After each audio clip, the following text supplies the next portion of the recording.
तर नमस्कार विद्यार्थी मित्रांनो, स्वागत आहे तुमचं माझ्या यूट्यूब चॅनलवरती. आज आपण इयत्ता चौथी आपले शरीर धडा दुसरा परिसर अभ्यास 1 याविषयी आपण चर्चा करणार आहोत. धड्याचं नाव आहे आपले शरीर धडा दुसरा. पहिला धडा तुम्हाला आवडला आहे शिकवलेला, तर आता आपण दुसऱ्या धड्याकडे बघूया. आपले शरीर आता निरीक्षण करूया. आपण चित्रांचं निरीक्षण करूया. चित्रामध्ये काय काय सांगितलं ते बघूया. खालील चित्रातील कृती करताना शरीराच्या कोणत्या प्रमुख अवयवांचा उपयोग केला जात आहे ते सांगा. आता ही मुलगी खेळते, ही कशाने खेळते? पायाने. तर पायाचा उपयोग केला जातो. हा मुलगा वास घेतो. वास कशाने घेतो आपण? नाकावाटे. ही महिला आहे, ही वाचत आहे, ही कशाने वाचते? डोळा.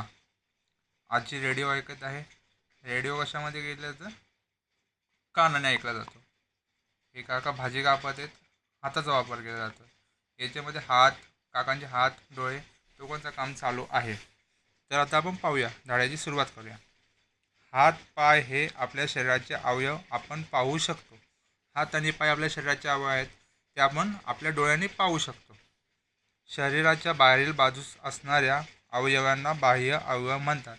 जे अवयव शरीराच्या बाहेर आहेत, म्हणजे आपण ते आपल्या डोळ्याने आपण पाहू शकतो, त्यांना बाह्य अवयव म्हणतात.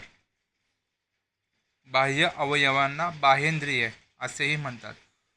इंद्रिय म्हणजे अवयव. बाह्य अवयवांना बाह्येंद्रिय म्हणतात.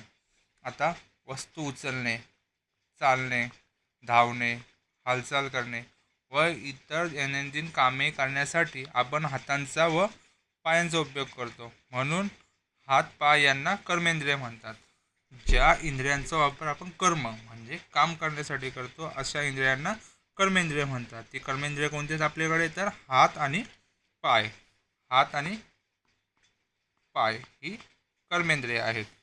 ज्या इंद्रियांच्या मदतीने आपल्याला आजूबाजूच्या परिस्थितीची जाणीव होते, त्या इंद्रियांना ज्ञानेंद्रिय म्हणतात. ज्या इंद्रियांच्या मदतीने आपल्याला आवाज येतो, आवाज कशाने येतो आपल्याला? कानाने. वास कशाने येतो? नाकाने. चव लागते ती जिभेने. स्पर्श आपल्याला जाणवतो कशाने? त्वचेने. ती आपले ज्ञानेंद्रिय आहेत. तर डोळे, कान, नाक, त्वचा ही आपली ज्ञानेंद्रिय आहेत. ती बाह्येंद्रिय देखील आहेत. जीभ हे एक ज्ञानेंद्रिय आहे. जीभ आपल्या तोंडाच्या आतमध्ये असतं, पण ते एक ज्ञानेंद्रिय आहे. त्याच्यामुळे आपल्याला जाणीव होते आसपासची. तर जीभ हे बाह्येंद्रिय आहे का? तर नाही. जीभ आंतरेंद्रिय आहे का? आपल्या शरीराच्या आतमध्ये असतं, आपण डोळ्याने पाहू शकतो, पण ते आतमध्ये असतं. आता समजून घ्या. शरीरात असणारी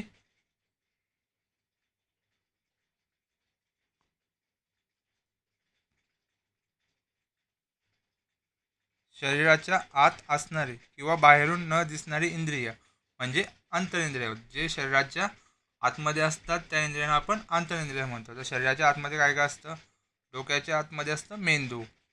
इथं आहे यकृत, फुफ्फुसे, त्यातून आपण श्वास घेतो. हृदय, त्यातून आपण रक्त पूर्ण शरीरभर पाठवतो. जठर ही आपली पचनसंस्था आहे. लहान आतडे, मोठे आतडे, गुदद्वार, यातून आपली वेष्ट आपण शरीराच्या बाहेर काढतो. आता पाहूया मेंदूचा उपयोग काय आहे. पहिला आहे मेंदू.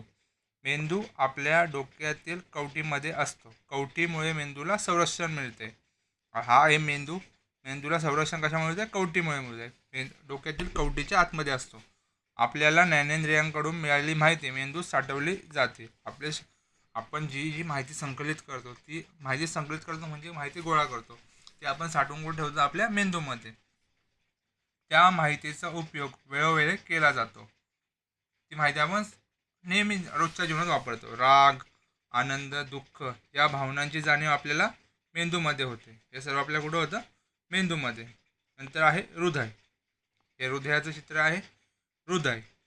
हृदय आपल्या छातीच्या किंचित डाव्या भागात असते. ते आपल्या हाताच्या बंद मुठी एवढे असते. आपली मूठ बंद करून पहा, तेवढ्या आकारात तुमचं हृदय असेल. ते पंपाप्रमाणे काम करते. शरीरभर पसरलेल्या रक्तवाहिन्यांमधून रक्त खळगे ठेवण्याचे काम हृदय करते. तुम्ही पाण्याचा पंप बघितला असेल. पाण्याचा पंप जसा पाणी पोचवतो एका ठिकाणाहून दुसऱ्या ठिकाणी, तसं रक्तवाहिन्यातून रक्त सर्व शरीराच्या अवयवांपर्यंत पोहोचवण्याचं काम कोण करतं? हृदय करतं. हे हृदयाचं चित्र आहे, नीट पहा. नंतर आहे फुफ्फुसे. फुफ्फुस आपल्या छातीमध्ये 2 फुफ्फुसे असतात. संपूर्ण शरीरात ऑक्सिजन पुरवण्याचे काम फुफ्फुसे करतात. हृदय व फुफ्फुसे यांची कामे एकमेकांवर अवलंबून असतात. हृदय व फुफ्फुस यांचं दोघांचं एकमेकांवर काम अवलंबून असतं. रक्त शुद्ध करण्यासाठी आवश्यक ऑक्सिजन फुफ्फुसांकडून पुरवला जातो.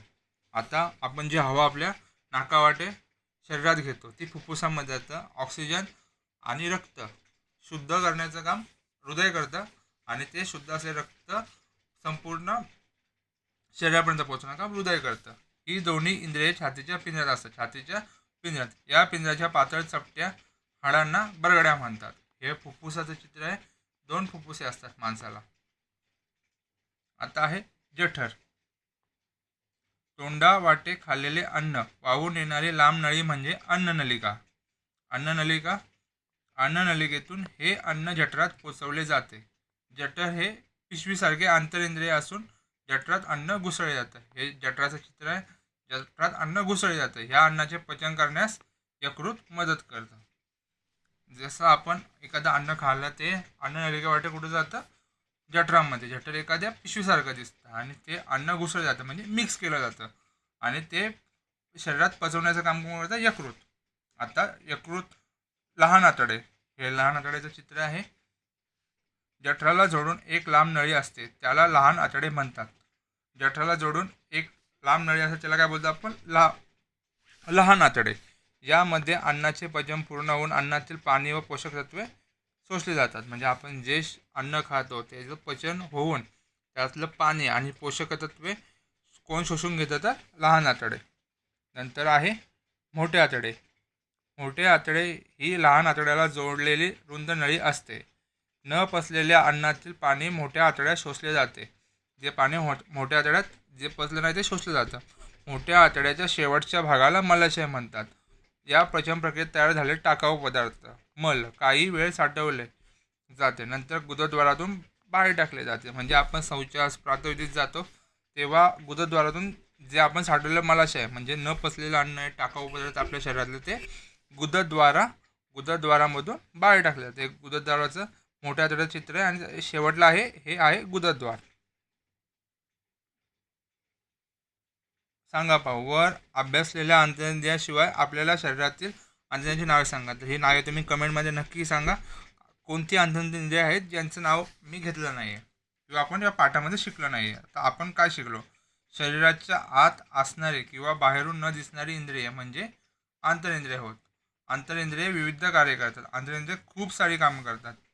आता आपण कोणकोणते आंतरेंद्रिय पाहिले? मेंदू, हृदय, फुफ्फुसे, यकृत, जठर, अन्ननलिका, लहान आतडे, मोठे आतडे, मलाशय, गुदद्वार ही आपली आंतरेंद्रिय आहेत.